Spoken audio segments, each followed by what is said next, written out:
Canales Comunitarios Regionales del Ecuador Asociados, SECREA, presenta Realidad Nacional.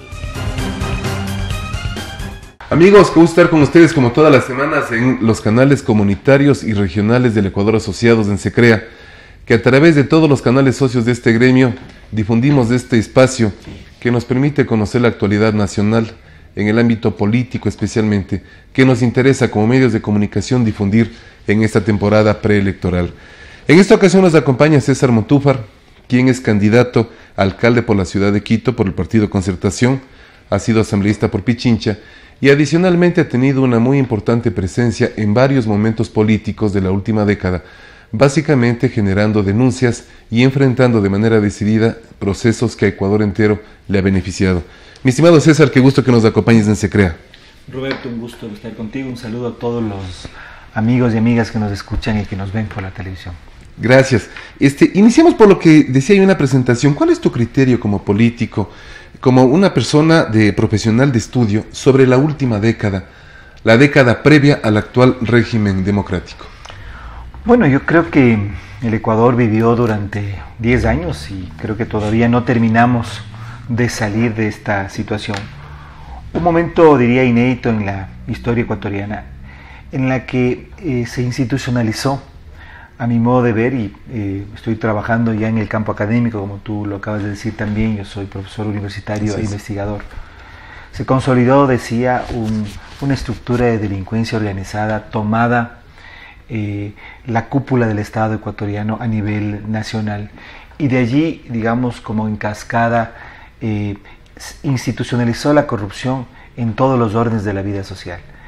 Yo diría que en realidad, cuando los historiadores analicen lo que fue el gobierno de Rafael Correa y el proceso de la llamada Revolución Ciudadana, van a descubrir que hubo un proceso en el cual un grupo se tomó el poder y desde el poder, utilizando todos los recursos del Estado, la ley, la constitución, los recursos económicos, las instituciones del Estado, estructuraron un esquema de corrupción institucionalizada. Y lo que llama la atención, además, es que este no fue un tema o un proceso que se dio únicamente en el Ecuador. Algunos países de América Latina, Brasil, Argentina, Venezuela, el Perú incluso, Nicaragua, por mencionar algunos, han replicado o replicaron este mismo modelo, un modelo de corrupción institucionalizada que cambió, a mi modo de ver, el tipo de Estado y el tipo de régimen político.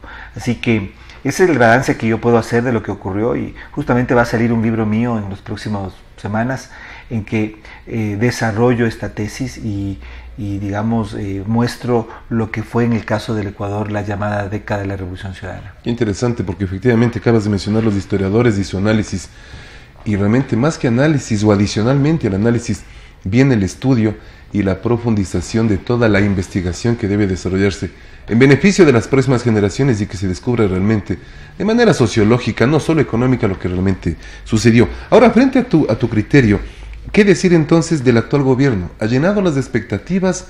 ¿No todavía? ¿O tal vez en lo que falta del régimen se podría decir que cumplió su misión? A ver, yo creo que el gobierno de Lenín Moreno adoptó un giro para mí sorpresivo y positivo. Se fue desmarcando de alguna manera, podríamos decir, de los elementos más perniciosos de la estructura del gobierno anterior. Y eso me parece que fue un proceso que, a mi modo de ver, tiene visos que prometieron, y aún diría prometen, el que el Ecuador pueda retomar una senda de institucionalización democrática, y en que la lucha a la corrupción además también pueda rendir frutos, no solamente para sancionar a los responsables, sino también para que el Estado ecuatoriano pueda recuperar parte del dinero perdido. Sin embargo, me parece a mí que la profundidad de la estructura política autoritaria, delincuencial, como yo la denomino, que constituyó el correísmo durante 10 años, no es posible extirpar, por decirlo de alguna forma, únicamente con medidas, yo diría hasta cierto punto limitadas y hasta cierto punto también tibias, como las que ha tomado el gobierno actual. Creo que en realidad en términos del modelo económico, en términos del modelo político, en términos de la estructura misma del Estado, haría falta una decisión mucho más firme, un camino y un derrotero mucho más claro.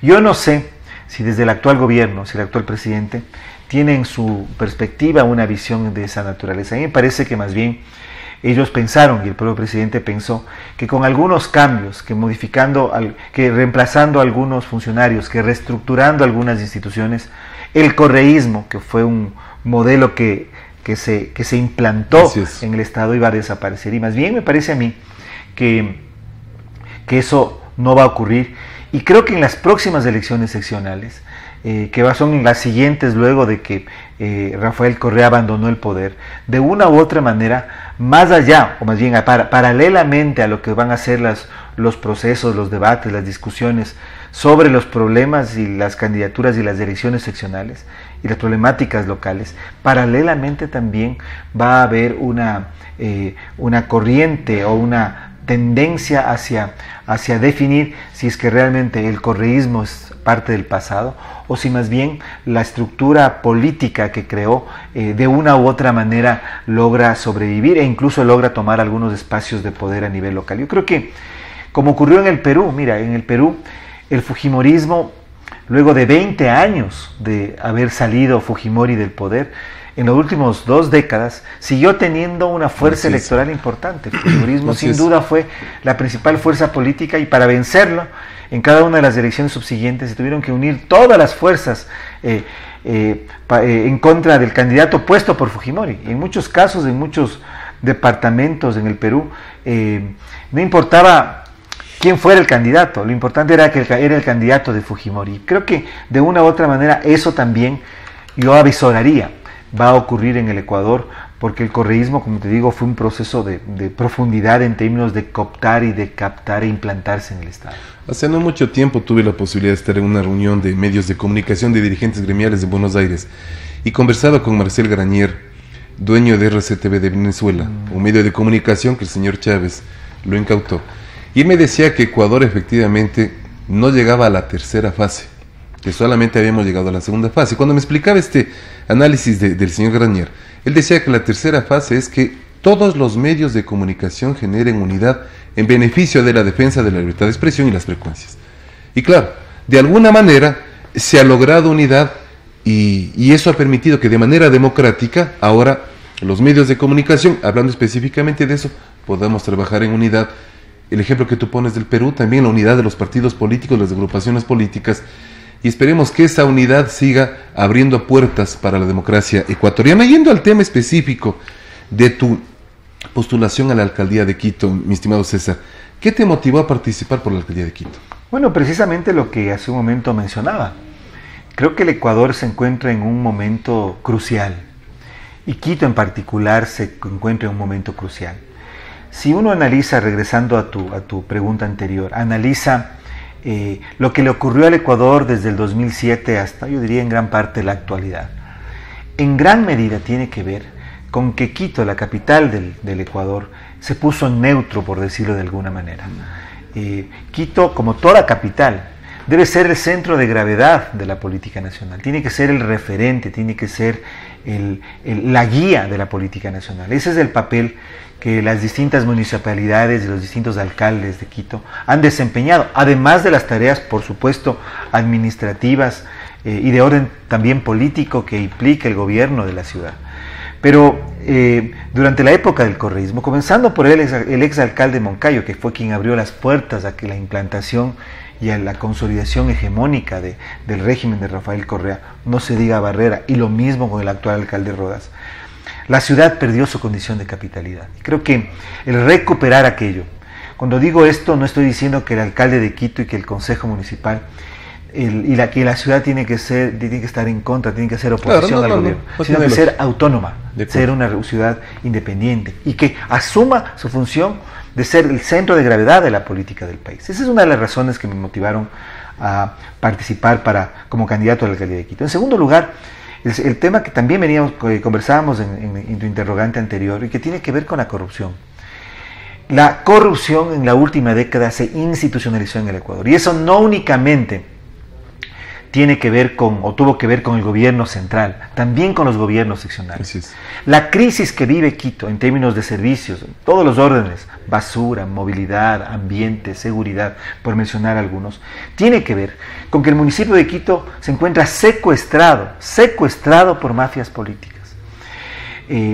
Se desarrolló, se institucionalizó en Quito, en Quito, un modelo de gobernabilidad en que el alcalde, cual troncha política, repartió espacios o ha repartido espacios de la administración, los mercados, las administraciones zonales, las empresas públicas, a los concejales y a grupos que presionaron para que hubiera un margen de gobernabilidad. Pensando que con eso tal vez iba a lograr excelentes resultados. Exactamente, cuando en realidad con eso lo que hizo fue, yo diría, feudalizar la administración municipal, transformarla en una troncha política y permitir que Quito sea una ciudad secuestrada por estas mafias políticas.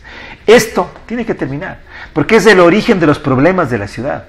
Y por eso nosotros, te digo, pensamos que es fundamental el que la lucha en contra de estas mafias políticas, el rescatar a Quito de estas mafias políticas, el recuperar la institucionalidad y la municipalidad, el recuperar el liderazgo de un alcalde que pueda tener las condiciones de ejercer una lucha frontal a la corrupción dentro del municipio es absolutamente indispensable para resolver los problemas de la ciudad.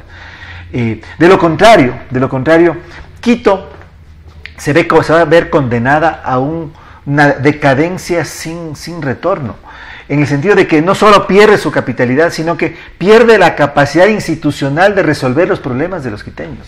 Y por eso es que te digo, resolvimos en el movimiento Concertación, lista 51, que era necesario nosotros avanzar hacia esta candidatura a la alcaldía de Quito. Eso no quiere decir ¿Van ustedes solos o tienen alguna agrupación adicional que les...? Vamos solos. Lo cual no quiere decir que yo abandone los procesos legales que tengo en la Fiscalía. Bien. Yo soy acusador particular en el juicio en contra de Jorge Glass. Ese juicio todavía no culmina. Estamos a la espera de que se fije hora y fecha para la audiencia final de casación. Y soy denunciante de Rafael Correa y otros miembros de su gobierno por delincuencia organizada. Entonces, vamos a seguir, yo sigo en esa línea, pero igualmente creo que hay una responsabilidad no solamente con Quito, sino con una responsabilidad con el país. Tú hablas de la responsabilidad con Quito. Sentándonos en Quito, ¿qué podrías decir tú como ciudadano? Déjale a un lado el candidato alcalde de Quito, sobre la situación de Quito. Enfrentamos temas de recolección de basura, muchos factores que quisiéramos más bien escucharte a ti.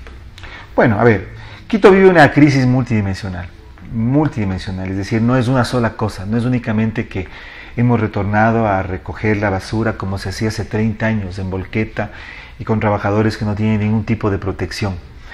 No es solamente que la empresa municipal de aseo se encuentra en una crisis profunda, que no se da abasto, que no tiene capacidad de cubrir la demanda de generación de basura de la ciudad. Sino que lo mismo tú ves, la misma crisis que tú ves en el tema basura, ves en el tema de obras públicas.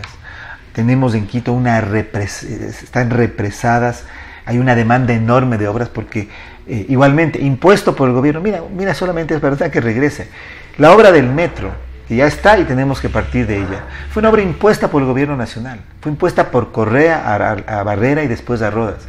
Una obra hecha con Odebrecht. Ya podemos imaginarnos qué es lo que hay detrás de eso. Eso hizo que Quito se torne metro dependiente. El 55% del presupuesto municipal va hacia la obra del metro. ¿Qué obra se puede hacer? La inversión en Quito es apenas del 11%. Todo va al metro. Todo está, el 55%. Todo está represado. Entonces, aquí tienes una decisión. Vuelvo al tema corrupción. Originada en una decisión evidentemente... yo voy a emprender una investigación a fondo del tema del metro, igualmente el tema del aeropuerto, porque los quiteños tenemos que recuperar recursos. Es que esto fue producto de lo que yo te digo, me parece que no se necesita ser brujo, pero sería una excepción, digamos, maravillosa, que solamente esta obra, de todas las que hizo Odebrecht en América Latina, sea una obra limpia y que no exista ningún viso de irregularidad. Bien. Pero bueno, eso será necesario investigar y en este momento no quisiera yo adelantar criterios. Pero a lo que voy es que, te decía, la corrupción es lo que ha desarticulado todo. Y en ese sentido, entonces, lo que decía, lo que ocurre en el tema de basura, de agua potable, en el tema de obras públicas, en el tema de seguridad, en el tema ambiental. Los quiteños respiramos el aire más contaminado de toda América Latina. El gobierno nacional acaba de elevar el costo del combustible. No va a mejorar la calidad del combustible. Claro, así es. Y el alcalde de Quito está en otro lado, está mirando no sé hacia dónde y no le exige al gobierno, porque en Quito el que se mejore la calidad del combustible, porque en Quito además de eso hay un problema que es el problema de la altura, y la meseta de Quito está encerrada por montañas. Entonces tenemos una situación gravísima en el tema ambiental. Hace un momento escuchaba y conversaba sobre el tema del río Machángara. El río Machángara es un problema de salud pública, es uno de los ríos más contaminados de América Latina. Y si uno se pone a ver el deterioro urbano en todos los ámbitos, uno dice en realidad es absolutamente indispensable solucionar los problemas que vive la ciudad. Y eso pasa, como te digo, por una decisión firme de tener un programa, de tener ideas, por supuesto, de tener un equipo. Nosotros hemos conformado un equipo de primer nivel en todos los órdenes, pero sobre todo tener la voluntad y el liderazgo para poner el dedo donde está el problema, rescatar a Quito de estas mafias políticas, recuperar la municipalidad y generar un liderazgo que es un liderazgo democrático, dialogante, pero firme. Eso incluye además entonces el análisis que ustedes debieron ya haber hecho sobre el financiamiento de ciertas obras o el mejoramiento de ciertas obras que necesitan financiamiento adicional. Es que mira, ahí hay un tema importante. Actualmente la municipalidad está discutiendo si inicia la fase 2 del metro, es decir, de Labrador hasta La Ofelia. 380, 400 millones de dólares. Yo me pregunto, ¿es eso lo que en este momento Quito necesita? Ya está el metro, ya nos impusieron el metro. Creo que la ciudad tiene que comenzar a pensar en otras cosas. Mira, el construir o repotenciar el trolebús desde la anterior estación de la Y, que ahora está desmantelada, que debiera reconstruirse, hacia Carapungo, es un proyecto que vale 45 millones de dólares. Y queremos gastar en 4 o 5 kilómetros desde Labrador hasta La Ofelia 380, 400 millones de dólares. Entonces, ese sinsentido, esa visión, yo diría, de continuar por la vía de las mega obras, para mí tiene una sola explicación. Yo no quiero adelantar, pero para los... Y creo que para los quiteños también tiene una sola explicación. Entonces uno está pensando en conjunto. Estamos a semanas de que concluya. Exactamente. Entonces, a lo que voy es a que, en realidad, Quito necesita un cambio radical. Necesita un giro de timón, un cambio de 180 grados. Y eso implica tomar una decisión política. Mira, aquí el tema, desde nuestra perspectiva, es fundamentalmente político. Es fundamentalmente político porque si no rescatamos a Quito de esas mafias, o permitimos que las que anteriormente gobernaron regresen a la ciudad, sencillamente Quito va a seguir por el mismo sendero. Ahora, adicionalmente a eso, ¿crees tú que es necesario, oportuno, prudente, o ya es hora de que el sector privado aporte también al municipio en beneficio de la ciudad? Absolutamente, absolutamente. El modelo de Barrera fue un modelo copiado del modelo correísta. Hizo una estructura municipal totalmente inflada, extremadamente grande, en que las secretarías eran casi como los ministerios. O sea, lo mismo que ocurrió en el gobierno nacional, ocurrió con el municipio. Pero un paréntesis, se ha dicho que el municipio actual tiene cerca de 21.000 funcionarios. 17.000 empleados, según la última cifra que dio la más exacto, 17.000. Y se dice también que el municipio de Guayaquil tiene 4.500. Por supuesto. Sí. El resultado... Quito es una ciudad que tiene la misma población de Guayaquil, 18.000 habitantes más. Pero el punto aquí es, mira, la administración municipal tiene que ser reestructurada completamente. Desde mi perspectiva, tenemos que volver a la anterior estructura, eliminar esas secretarías, eliminar los cargos de directivos, muchísimos cargos directivos que han implicado un gasto enorme en el municipio, que implican canojías, carros, choferes, de guardaespaldas, un montón de situaciones que tienen que eliminarse en el municipio. Y sobre todo, y aquí está el tema principal, rescatar la función del municipio como una entidad de servicio. El municipio es la institución de cercanía que tiene que dedicarse, volcarse completamente al servicio a los ciudadanos. Y esa es su función principal. Nosotros tenemos un lema, una propuesta, una promesa, si cabe la palabra, que es obra sin corrupción. Algunas personas me han dicho, pero eso se sobreentiende. Por supuesto que se sobreentiende, pero lastimosamente en el Ecuador, eso que es lo más obvio, lo más podríamos decir, de sentido común no ocurre. Se aspira, ¿no? Si solamente logramos eso, si solamente logramos construir un sistema de controles, un sistema en que las ofertas para la contratación sean transparentes, con veeduría ciudadana, con participación de los gremios, con participación de la academia, solamente lográramos llevar adelante obras sin corrupción, no solamente que recuperaríamos y ahorraríamos una cantidad enorme de recursos para aumentar la inversión, que es una de las prioridades, sino que también reconstruiríamos ese tejido moral de la ciudad y ese liderazgo y referente que tiene que ser la ciudad. Cuando tú hablas adicionalmente a lo que mencionas de la ciudad inclusiva, ¿qué entender por ciudad inclusiva? Una ciudad en la que todos los quiteños, y cuando yo digo quiteños, y me permites tal vez aquí un pie de página, no me estoy refiriendo solamente a quienes nacimos en Quito, de acuerdo, sino a quienes vivimos en Quito. De acuerdo. Vivimos en Quito. Alguien con un poco de humor decía, los quiteños nacemos donde nos da la gana. Entonces, todos somos quiteños, todos quienes trabajamos, vivimos, soñamos, pagamos impuestos en Quito. Lo que te decía, nosotros pensamos que en la perspectiva en que el municipio de Quito pueda convertirse en una institución de servicio eficiente, transparente, tiene que ser un proceso, ¿no es cierto? Vamos a lograr no solamente resolver los problemas de Quito, resolver el problema de la basura, de la inseguridad, el problema ambiental que es enorme, como decíamos hace un momento, sino proyectar una visión de ciudad, un concepto de ciudad hacia el futuro. Así que esa es la propuesta nuestra, en eso estamos trabajando. Como te decía hace un momento, nuestra promesa, la promesa que yo sí hago, obras sin corrupción, luchar en contra de la corrupción para rescatar el municipio, ahorrar recursos, aumentar la inversión y de esa manera resolver los problemas de los quiteños. Cuando dices obras sin corrupción, ¿qué es lo que el ecuatoriano, el quiteño, el guayaquileño, todos aspiramos? Que no exista corrupción. Se suma a eso también el futuro de la juventud. ¿Han pensado ustedes alguna propuesta de capacitación o de generar emprendimientos en los jóvenes? Porque el día de mañana ellos serán quienes gobiernen y manejen las ciudades. Mira, nosotros tenemos en nuestro programa dos temas o dos propuestas fuertes en el ámbito educativo, que tienen vinculación directa con el asunto del empleo, el emprendimiento y la productividad. Como tú sabes, yo soy académico, yo soy profesor universitario, además de ser político, soy profesor universitario, he sido toda mi vida profesor universitario. Uno de ellos es la constitución en el sur de Quito, de una zona económica especial de desarrollo. Si tú miras el sur de Quito, la dotación de infraestructura que tiene, la cercanía a dos aeropuertos, el aeropuerto de Tababela y también el aeropuerto de La Tacunga, la articulación que tiene el sur de Quito con la Sierra Central del Ecuador. Es una cosa maravillosa en el sur, como realmente se vive lo que podríamos decir una ciudad cosmopolita, en el sentido de que tienes chimboracenses, bolivarenses, cotopaxenses, tungurahüenses. Es una belleza en términos de un crisol de ecuatorianidad.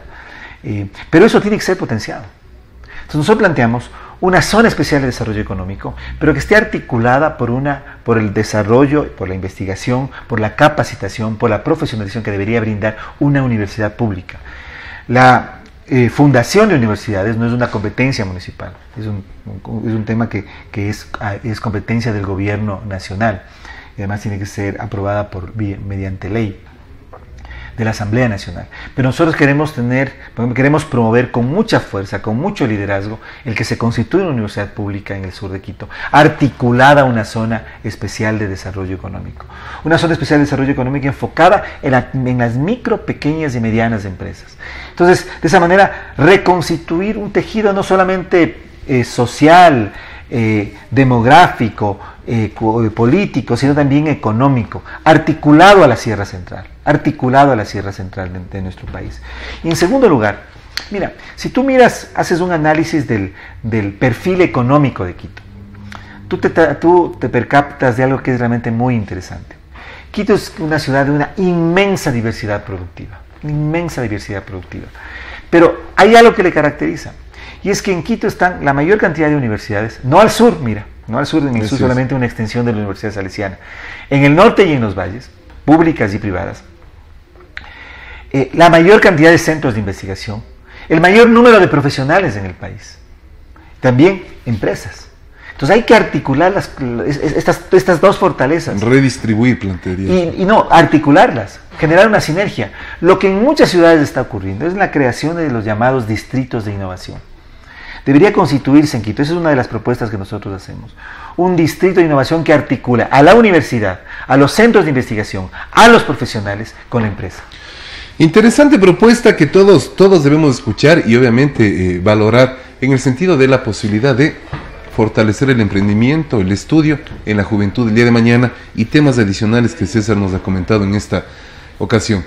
Todavía no inicia la campaña, tendremos varias oportunidades más para que César nos acompañe y que ustedes, amigos, valoren las propuestas de los candidatos a la alcaldía y a la prefectura. Muchísimas gracias con ustedes, César. Un gusto que nos acompañes. Gracias, Roberto. Un gusto estar contigo. Y con ustedes, a la orden.